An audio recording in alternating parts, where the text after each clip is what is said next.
Hello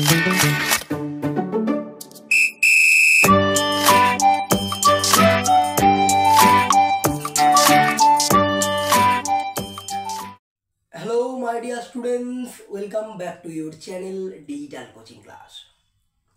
আজকে আমরা পড়ব দশম শ্রেণীর ভূগোল। দশম শ্রেণীর ভূগোলের প্রথম অধ্যায় নিয়ে আলোচনা হবে আজ। দেখো প্রথম অধ্যায় কি আছে নামটা না বহির্জাত প্রক্রিয়া। পৃথিবীর যাবতীয় কিছু সৃষ্টি হয় সেটা মিলিত দুটো প্রক্রিয়া থাকে, এক বহির্জাত প্রক্রিয়া, দুই অন্তর্জাত প্রক্রিয়া। দশম শ্রেণী তোমাদের সিলেবাসে শুধুমাত্র বহির্জাত প্রক্রিয়া সম্পর্কেই বিশদভাবে আলোচনা করেছে, সেটা অন্তর্জাত প্রক্রিয়া খুবই কম আছে। এই বহির্জাত প্রক্রিয়া আলোচনা করতে গিয়ে সবার আগে জানা দরকার যে জিনিসটা, সেটা হচ্ছে বহির্জাত প্রক্রিয়াটা কি। দেখো যে প্রক্রিয়ায় অজৈব ও জৈব পদ্ধতিতে যান্ত্রিক ও রাসায়নিক ভাবে যখন ভূপৃষ্ঠের বা পৃথিবী পৃষ্ঠের উপরিভাগে বা ভূমিরূপের সামান্য নিচে পরিবর্তন বা বিবর্তন ঘটে, তখন সেই প্রক্রিয়াকে বলা হয় বহির্জাত প্রক্রিয়া।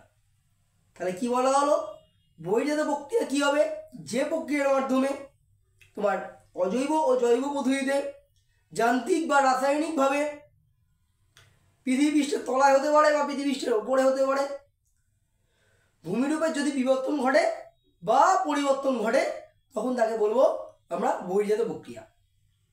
এই বহির্জাত প্রক্রিয়ার মেন উৎস বা প্রধান শক্তি হচ্ছে সূর্য। এটা কিন্তু এক নম্বরে প্রশ্নে আসে।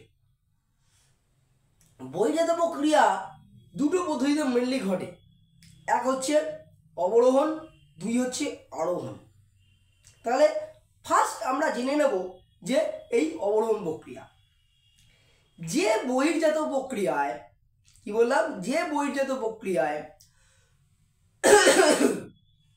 তোমার প্রাকৃতিক শক্তির দ্বারা অর্থাৎ আবহবিকার, তারপরে পুঞ্জিত ক্ষয়, ক্ষয়ভবনের মাধ্যমে ইত্যাদি প্রাকৃতিক শক্তি যেগুলো আছে, ক্ষয়ভবনের মাধ্যমে যখন ভূপৃষ্ঠের উঁচু স্থান ক্ষয়ীভূত হয়ে নিচু স্থানে পরিণত হয় এবং ক্ষয়ের শেষ সীমায় পৌঁছায়, সেই প্রক্রিয়াকে বলা হচ্ছে অবরোহণ। মনে রাখবে, অবরোহণ প্রক্রিয়া মানে যে প্রক্রিয়া কি হবে না আবহবিকার, ক্ষয়ীভবন, পুঞ্জিত ক্ষয় ইত্যাদি প্রাকৃতিক শক্তি দ্বারা উঁচু ভূপৃষ্ঠের উঁচু অংশগুলো ক্ষয় করে নিচু অংশে পরিণত হবে ও ক্ষয়ের শেষ সীমায় পৌঁছাবে, সেই প্রক্রিয়াকে বলা হবে কি না অবরোহণ। দু নম্বর অবরোহণ প্রক্রিয়া মূলত তিনটে পদ্ধতিতে ঘটে, এক আবহবিকার, দুই ক্ষয়ভবন, তিন পুঞ্জিত ক্ষয়। মাথায় রেখো সব সময়। দু নম্বর যে পদ্ধতি আছে বহির্জাত প্রক্রিয়া পদ্ধতি, সেটা হচ্ছে আরোহণ। যে বহির্জাত প্রক্রিয়ায় প্রাকৃতিক শক্তির দ্বারা সঞ্চিত পদার্থ অর্থাৎ যে পদার্থগুলো, যে ক্ষয়ভূত পদার্থগুলো নিচু অংশে সঞ্চিত হয় এবং উচ্চতা বৃদ্ধিপ্রাপ্ত হয়ে সমতলীকরণ ঘটে, সেই পদ্ধতিকে বলা হয় আরোহণ। মানে এক কথায় যদি বলতে গেলে, যে প্রক্রিয়ার বহির্জাত প্রক্রিয়ার মাধ্যমে ক্ষয়ীভূত পদার্থগুলি নিচু অংশে সঞ্চিত হয়ে আবার উঁচু হয়, ভূপৃষ্ঠের উচ্চতা বৃদ্ধি পায়, সেই পদ্ধতিকে বলা হয় আরোহণ। বোঝা গেল?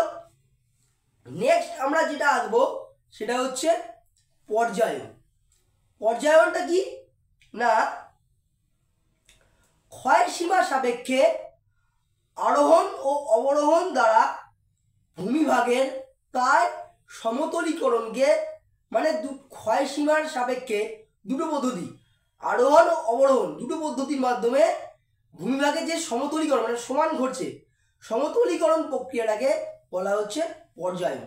অ্যাকচুয়াল যদি এক নম্বরে বলে পর্যায়ন কি, তাহলে একটা কথা মাথায় রেখো যে আরোহণ প্লাস অবরোহণ দুটো প্রক্রিয়া ইকুয়াল টু পর্যায়ন, দুটোকে একসাথে বলা হয় পর্যায়ন।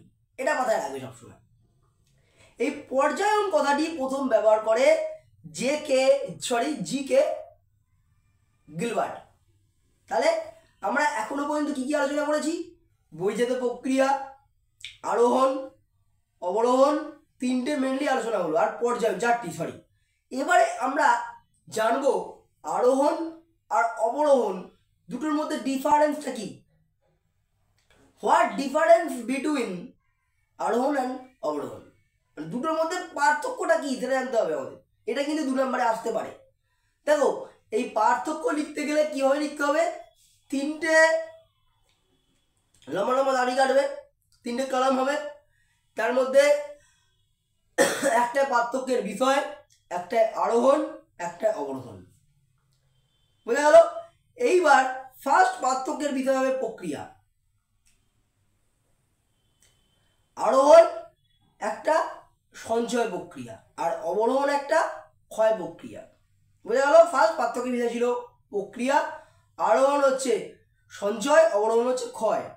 2 নম্বর ফলাফল। দেখো, প্রক্রিয়ার মাধ্যমে জানা যাচ্ছে আরোহণের ফলে ভূমিভাগ উঁচু হয়, অর্থাৎ ভূমিভাগের সঞ্চিত পদার্থগুলো জমে জমে ক্ষয়ভূত পদার্থ জমে জমে সঞ্চিত হচ্ছে, অর্থাৎ উঁচু হবে। আরোহণের ফলে ভূমিভাগ উঁচু হয়, অবরোহণের ফলে ভূমিভাগ ক্ষয়ভূত হয়ে নিচু হয়। 3 নম্বর কি হবে? পর্যায়।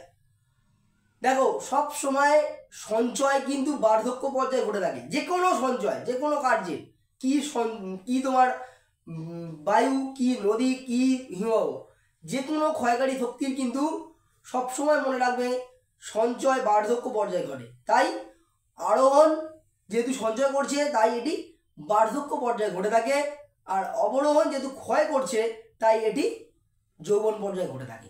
মূলত যদি তোমাদের কাছে প্রশ্ন আসে আরোহণ আর অবরোহণের মধ্যে পার্থক্য লেখো, 2 নম্বর 3টে পয়েন্ট লিখবে।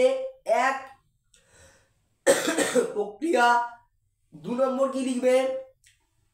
ফলাফল, 3 নম্বর কি লিখবে? পর্যায়। আশা করছি আরোহণ ও অবরোহণের মধ্যে আমি তোমাদেরকে পার্থক্যটা বলতে পারলাম। তাহলে আজকে কি কি বিষয় আলোচনা করলাম?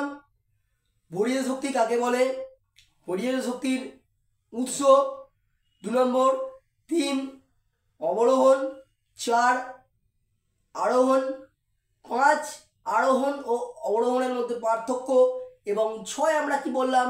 পর্যায়ন। আরেকটা এখানে বলেছি বহির্জাত শক্তির মূল উৎস কোনটা? সূর্য। আশা করছি বিষয়টা তোমাদেরকে ভালো লেগেছে। যদি বুঝতে অসুবিধা হয় তাহলে অবশ্যই কমেন্ট করে জানাও। আর যদি মনে করো যা পড়ালাম পুরোটা আমার নোটসের প্রয়োজন, আমি মুখে পড়ার আগে লিখতে পারছি না, তাহলে আমাদের হোয়াটসঅ্যাপ চ্যানেলটা ডেসক্রিপশন বক্সে দেওয়া আছে, ওটাতে ফলো করো।